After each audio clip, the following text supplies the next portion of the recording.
Thanks a lot. So, I have not had a chance to turn the mic on. I didn't want to turn it on at dinner because then you all might hear that the 777 is going to be released on.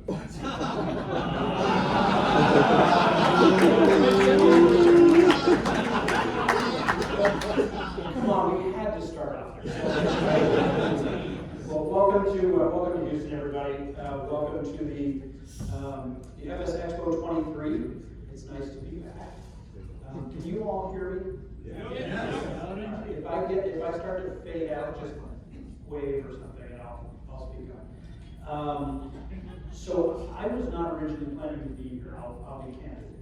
And then Evan had called me a couple of, gosh, it seems like it was maybe 2 years ago, and asked if PMDG would commit to supporting them if they tried to come in big post-COVID. And I told him we would. And so then earlier this year, Evan called me and he said, hey, Rob, we'd really love to have you come to our captain's dinner, and I haven't heard anything about it. So I said, well, tell me about it. He said, well, we have all of our members, and they come in, it's a captain's dinner, and we get to bring them in and have them listen to an aviation speaker. So I asked him if I needed to bring my uniform to come to dinner, and he told me no. So I said, well, great, I'd love to come to something like that and listen to a good speaker. And then he said, well, Rob, actually, we wanted you to be the speaker. And I said, well, Evan, I try not to do those things because those aviation speakers tend to be a little bit dull, and I've made so much fun of them during the course of my career, and I really don't want to be one. So Evan said, well, Rob, we think you've got some interesting stories. And I said, no, Evan, I've been flying for only 25 years. I don't really have any interesting stories. And he said, in 2019, you skipped out on flights in Expo because you and your team were flying a restored DC-3 across the North Atlantic. Good video. Okay, I got one story. And thank you. Who saw the video? Thank you. Oh, thank you. That's it. My whole team's like, yes, you made us watch it. What is it called? I can't remember. I just got a bookmark. I like it even more. So the Matt Guthmiller, his channel, if you look in there, is a 4-part series. Matt put it together. Matt's a friend of ours, and he came along with us, and he did a great job of capturing some of what I want to talk about tonight. So if this topic interests you and you want to kind of see what it was actually like, by all means, please do watch that. So, crossing the Atlantic DC-3, I've spent most of my adult life in the airline industry. That was where I got most of my training. I am a very risk-averse person. I always hold on to the handrail when I go up and down the stairs. I don't like to take risks, which explains perfectly how we found ourselves crossing the North Atlantic in a 75-year-old airplane that we had restored. So, the scene in the Penguin Madagascar movie. So to tell this story properly, we have to kind of rewind the clock a little bit to how does, someone I consider myself to just be, I'm just an ordinary guy, and all of a sudden I wound up owning and restoring a DC-3. How does that happen? So let's start there. In 2009, I was I owned the airplane that was racing in the National Championship Air Races out in Reno. We have a T6 that I acquired from a colleague of mine at United Airlines. That is a magnificent airplane, and we were racing it, and we won our heat that year, by the way. That was the only time that ever happened. And in that, I got an opportunity. I was introduced to a guy who is an absolute aviation legend. His name is Clay Lacey. You're familiar with Clay Lacey? Yeah, okay. If you're not familiar with him, there's not enough time in the show this weekend for me to explain everything he's done, so Google it when you get home. So I was introduced to Clay, and Clay needed someone who could sit right seat for him in the DC-3, flying down to Van Nuys where he keeps his DC-3. And I've never been on a DC-3, so there was no chance I was going to turn this opportunity down. And immediately after accepting the invitation, people started coming up to me and saying, hey, no matter what happens, don't touch anything on the airplane. Okay. He'll work the radios, he will adjust the throttles, he'll fly the airplane. He's not going to let you touch anything. If you do, he's kind of cantankerous. So just don't. Okay. I mentioned I'm an airline pilot, that means I'm easily trained. So I get on the airplane, I didn't even move my seat forward. I mean, I sat down and figured out what the seatbelt was, and that was pretty much it. And she sat there and smiled at me, because I get to ride on DC-3. So we're turning on the runway, and Clay made a really bad life decision. As he's bringing the throttles up, we were talking, and of course I was puffing up, what kind of aviator I am, because I'm so used to Clay. And he said, okay, well, you must know what you're doing, so you're airplane, and the throttles are coming up. And don't read ahead, you know where this is. So, we have any tailbreaker pilots here? What? Well, you're still my brother, all right? Okay, so when you're bringing power up in a tailwheel airplane, the most important flight control on the airplane is the rudder. And your feet aren't your toes. Okay, so you've noticed I'm not very tall. That's the first thing to pay attention to here. So I've got the seat all the way back, and not only do I have the seat all the way back, the deck of a DC-3 is canted 11 degrees toward the tail. So pulling the seat forward is not an easy task, especially when you're not that smart. You've been told not to touch anything, and you don't know where the lever is. So there was a moment of panic, and I did the only thing I could think of to try to save my very tiny little pride. I undid my seatbelt, because dying was worth not, being embarrassed in front of the I shoved myself forward on the seat, so now I'm sitting like on the edge of the seat, but I could reach the rudder buttons. And I just went full right rudder. Nope. So anyway, so we get the airplane under control. There's a whole lot of energy. I'm like, wow, this is really, whatever. We get the airplane off the runway. Clay thought it was, turbulence or something. He was really fly the airplane. I have not put so much effort into maintaining course and heading and altitude since I was taking my private pilot check ride. I was so sure I'm not going to disappoint this man. He let me land the airplane when we got to Lancaster, California. Now, part of the story I haven't told you. In the back of the airplane, there's a guy by the name of Dick Rutan. You ever heard of that guy?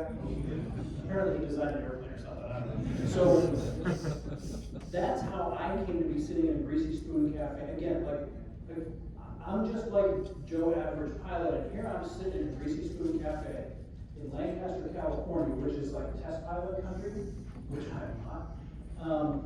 And I'm sitting at this booth because Dick insisted on buying us lunch. And I'm looking at all these black and white pictures around the inside of this cafe, and these two gentlemen figure in probably half of the photographs in this booth. And I am just sitting there trying to act like, yeah, this happens every day. And so, what are we talking about? Airplanes, right, okay. So we start talking about airplanes, and I mentioned to Clay that, I'm trying to impress him. Like, yeah, well, you're going to find a King or a C90, whatever. Clay says, you don't need a C90. What you really need is a DC-3. So when I got home, I said to my wife, honey, Clay said I have to buy a DC-3. Now, my wife, for those of you who don't, I poke fun at her a lot. Paul, is the transmitter of my wisdom tooth working? All right. So, my wife, she's an incredibly talented individual. She is incredibly well educated. Multiple presidents have relied on her for advice and counsel. She's not the sort of person you mess with. And so I thought, she'll kill this dream for me, and I don't have to follow through with what Clay told me to do. So I said, honey, Clay told me I have to buy a DC-3, so I'm going to go get a DC-3. And she said, that would actually be really cool, because you would love that airplane forever.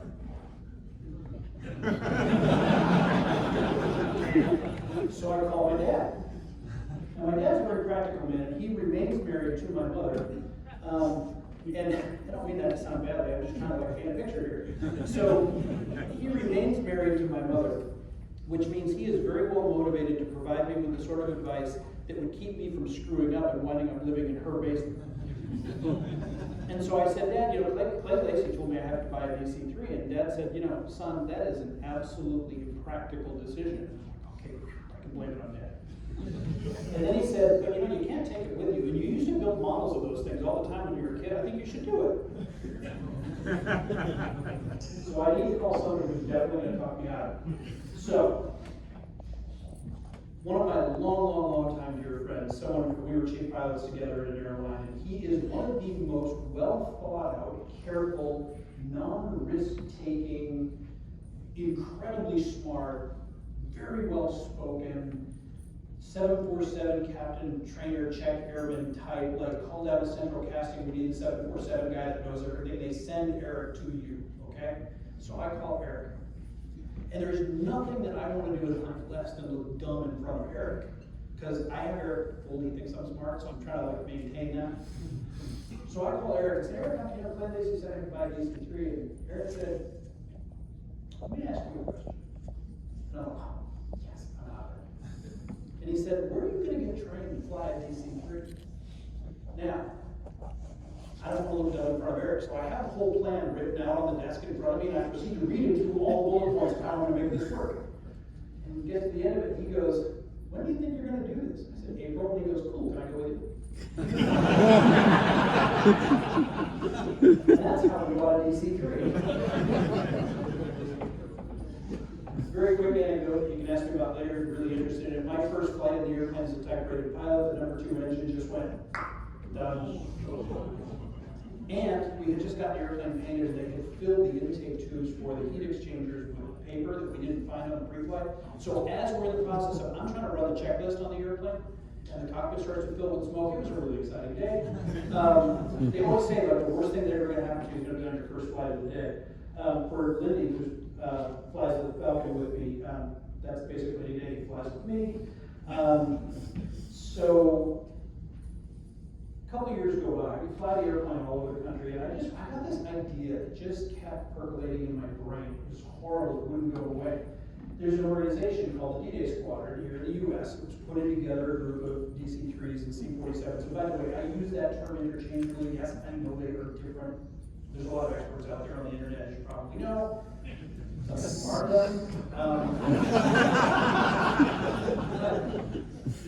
So they were putting together a squadron of airplanes that were going to cross the North Atlantic to help commemorate the 75th anniversary of D-Day.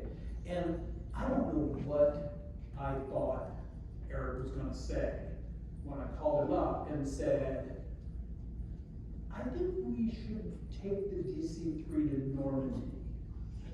And my super smart 747 captain, well thought out friend who takes no risks and always has the right answer for everything said, cool, when do we leave? And that began what turned into a 6-month process of planning and conference calls with the squadron and all the organizations that were supporting us. We had to pre-purchase fuel and have it barged up to Greenland so that we could use an old World War II base to cross from Canada to Greenland to Iceland. This enterprise was so logistically challenging. There were numerous times where I would hang up from the call and I would call Eric and I'd say, are we stupid? Like, is this, like, at what point are the adults going to show up and say, yeah, we already know we can't count on my father or my wife, so we'll leave them out. So you haven't had fun on a conference call until you are having a discussion with regional experts from Greenland about how to deal with polar bears after you crash the airplane on the Greenland ice. We were not dissuaded, but we had a plan, because you have to have a plan, right? So how you manage something safely, you build a plan. So we built a plan. We didn't talk about it with the other 6 members of the crew. On our flight going over, we had 2 captains, me and Eric. I'm the shorter one in the video, by the way, in case anybody wonders. We had 2 mechanics, one of them, Paul, is here, and we had 4 co-pilots, and we had got, Chris was one. And so we had a plan, Eric and I, kept it between the 2 of us. On the flight deck, we maintained a list. And that list changed continually. I mean, it changed during the flight even, depending on who had insulted us most recently. And we knew which crew member we were going to hit in the knee first during the crash on the Greenland ice cap. And we thought we had this whole thing figured out. And then Eric comes back from, he went, back to the crew rest, and he came back and he said, why are the 2 mechanics sleeping with large mallets next to them? And we realized they were head us again.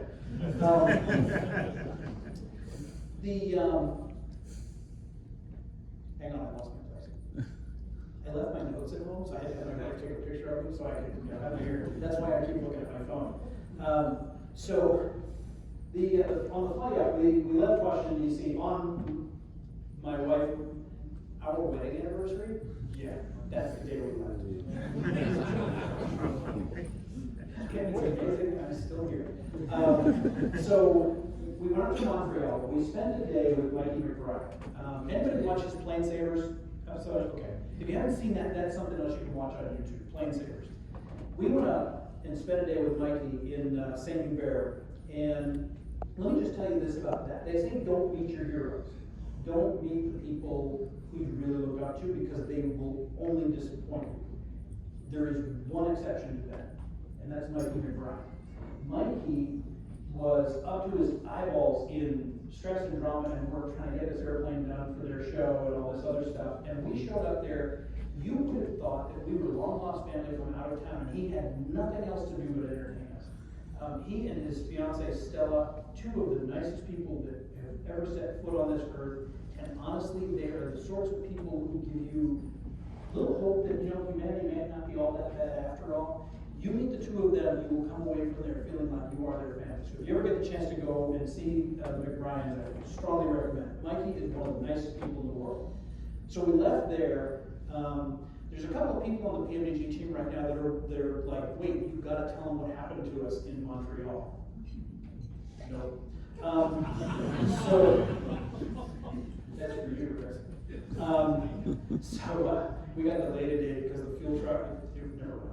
So we took off out of there. We went up to Goose Bay, and this is the shortest part of the speech because there is nothing to do in Goose Bay. I have already spent more time telling you about Goose Bay than it would take me to list all the things you can do in Goose Bay. So, of course, we got snowed in. There's one restaurant in town. The food's really good for Goose Bay. So the next day, we finally get out of there. We're getting ready to leave the airport, and Eric and I are up on the flight deck. We've got our clearance. We're doing the whole thing. We're planning on where it's the international and all this other stuff because we're going over water. This is high risk now.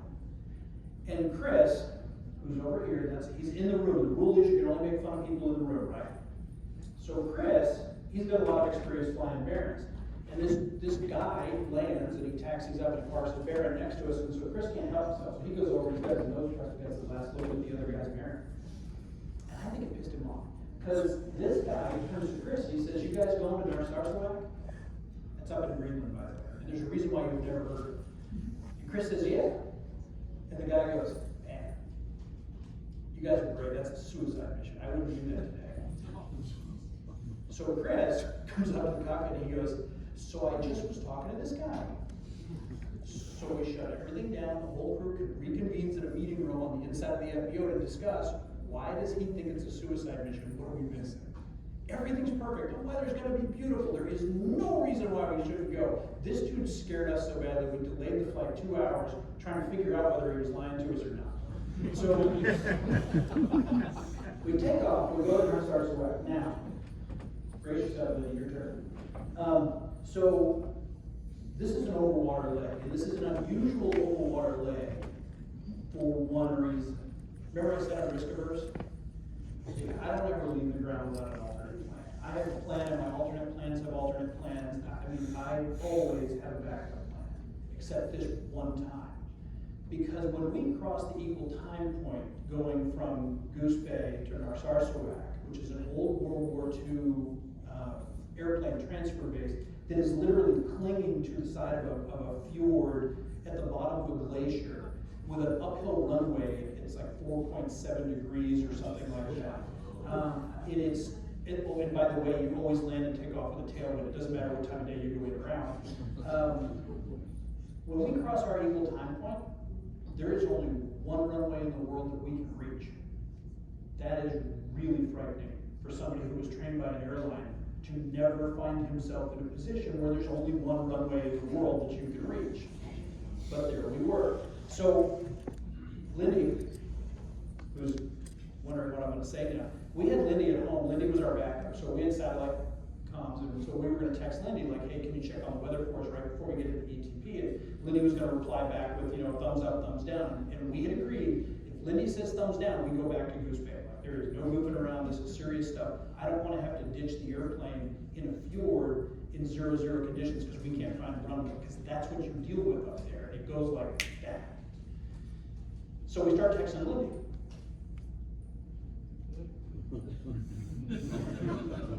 And we text him again.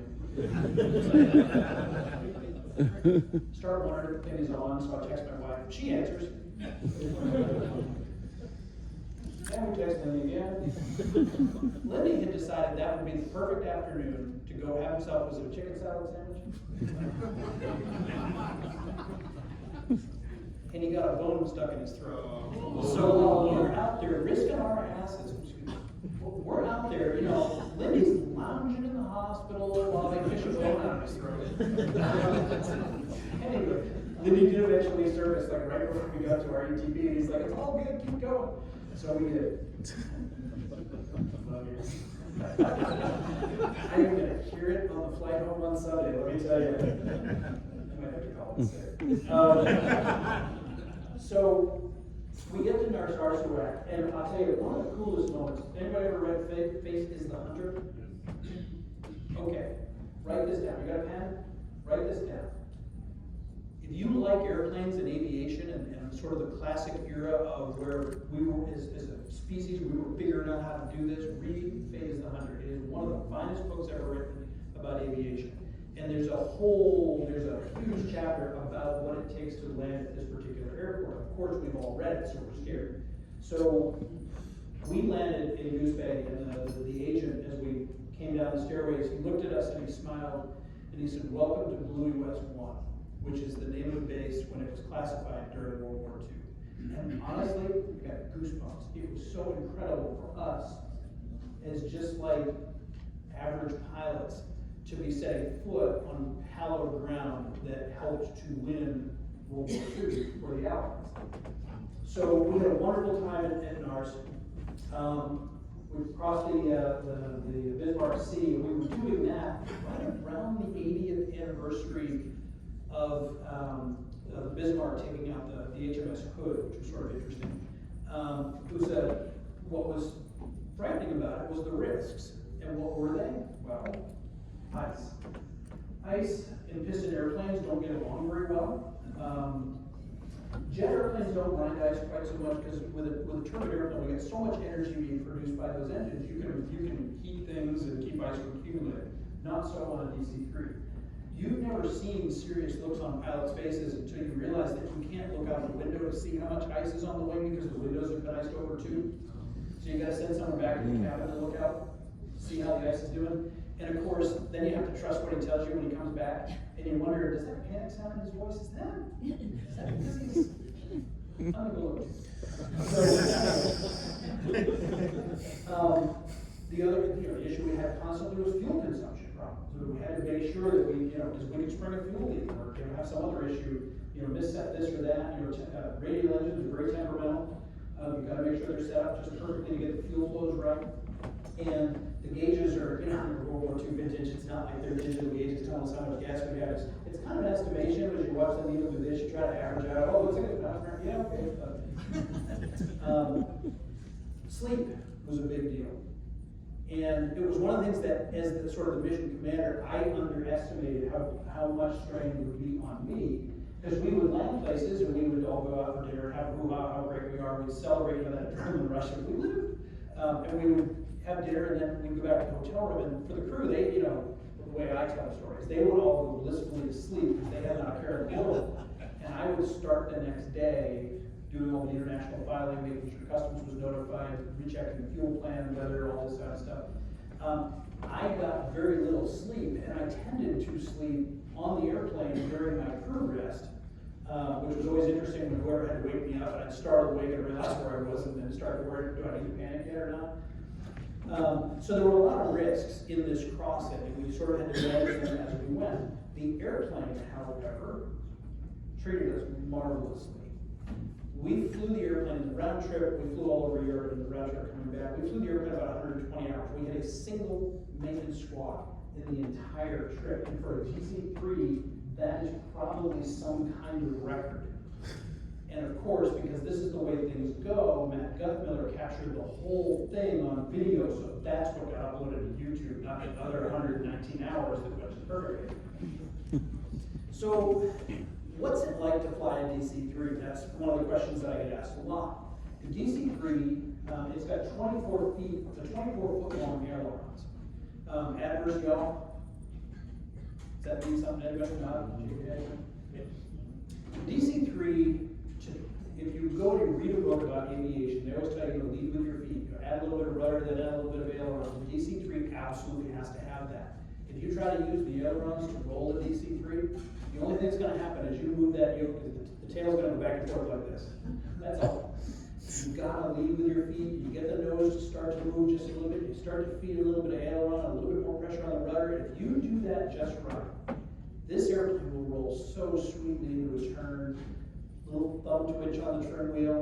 Airplane stays perfectly stable. It is a magnificent airplane to fly. Everything that I just told you is only true on a day with no wind, with stable temperatures. Which we had neither of for 120 hours. Another question that I commonly get about how do you, so Karen, you're up. So you only make fun of people in the room. Karen's here. It's not my fault. So we would take this airplane to air shows all over the United States and mostly on the East Coast, but we would kind of get tired of answering the same questions over and over. People would ask us, like, usually it would start with, did you fly it here? And so we would say yes, very seriously. And then they would ask us, if it was safe, and they would ask us how much it cost, and then there were usually a couple of little questions here and there. But after a while, we got tired of answering the question, did you fly it here? And one day, Aaron, with a perfectly straight face, answered the guy, just standing right there. He answered the guy and he said, actually, no. It's inflatable. We roll it up, we put it in the back of the truck, and we'll get it here when we roll it out. And this guy stood there going,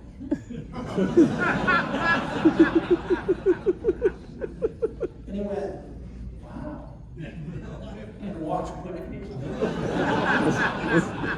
Another time, we always had a little sign hung across the door, invitation by, entry by invitation of the captain only. It was a Pan Am liveried airplane, and it was a Pan Am sign that we stole from the internet. So one day these two young women walked up and they wanted to see the inside of the airplane, and we didn't do interior tours because that's hard on an airplane. And so they kept pushing and pushing and pushing, and so one of them read the sign and she turned to Scott, who's not here, but we're going to make fun of him anyway because he won't know. So she turns to Scott and she says, well, go get the captain. So Scott, hey Rob, come over here. So I come wandering over like, hey, how you doing? And she said, you the captain? I said, well, yes, ma'am. She said, I want to go see the inside of the airplane. No, the owner doesn't like it if we show the inside of the airplane. So she said, well, who's the owner? And I was not going to tell her it was me. So I said, he's a guy who lives in Virginia. Absolutely factual answer. Right? So she says, well, call him and ask him if I can see the inside of the airplane. So I said, ma'am, if I call him, he's not going to answer the phone. Also a fact.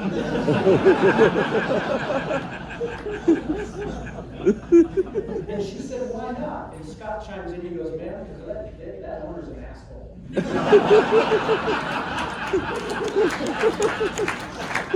Also factual. You notice Scott's not here today, right? So anyway,